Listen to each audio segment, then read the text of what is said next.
Minggu lalu kita sudah belajar tentang bermacam-macam tokoh dalam cerita fiksi. Masih ingat kan? Ya, ada 3. Yang pertama adalah tokoh utama, lalu tokoh tambahan dan tokoh latar. Tokoh utama berperan amat penting untuk menggerakkan sebuah alur cerita. Sedangkan tokoh tambahan yaitu tokoh yang tidak begitu besar pengaruhnya terhadap alur cerita.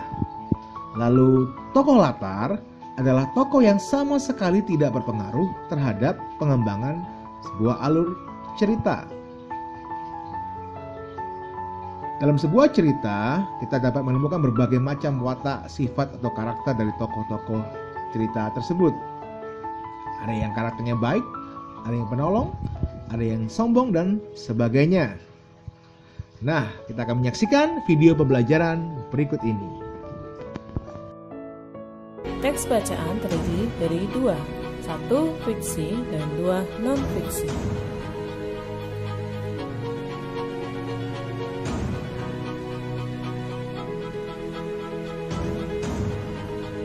Teks fiksi adalah cerita rekaan atau didasari dengan angan-angan atau fantasi dan bukan berdasarkan kejadian nyata, hanya berdasarkan imajinasi si pengarang. Teks non-fiksi adalah cerita yang berdasarkan dari peristiwa nyata dan dapat dipertanggungjawabkan oleh si penulis.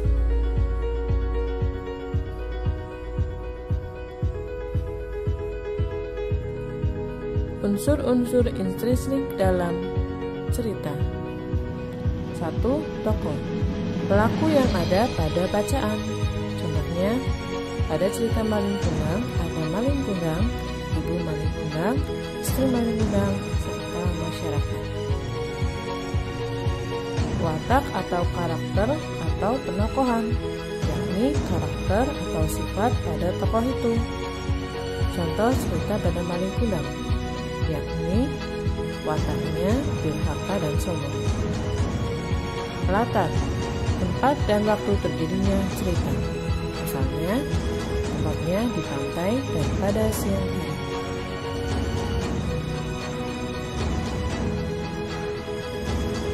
Alur atau plot, yakni urutan peristiwa dalam sebuah cerita. Tahapan alur: perkenalan, konflik, klimaks, peleraian, dan penyelesaian.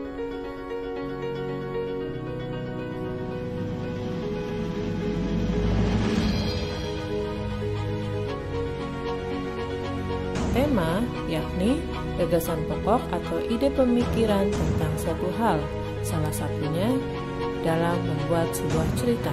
Contoh tema kejujuran, kemanusiaan, tolong-menolong, dan lain-lain. Amanat, pesan yang ingin disampaikan seseorang pengarang kepada pembaca. Contoh amanat dari cerita Malin Kundang, yakni supaya tidak melupakan semua jasa-jasa orang tua, apalagi menyurakai orang tua sendiri.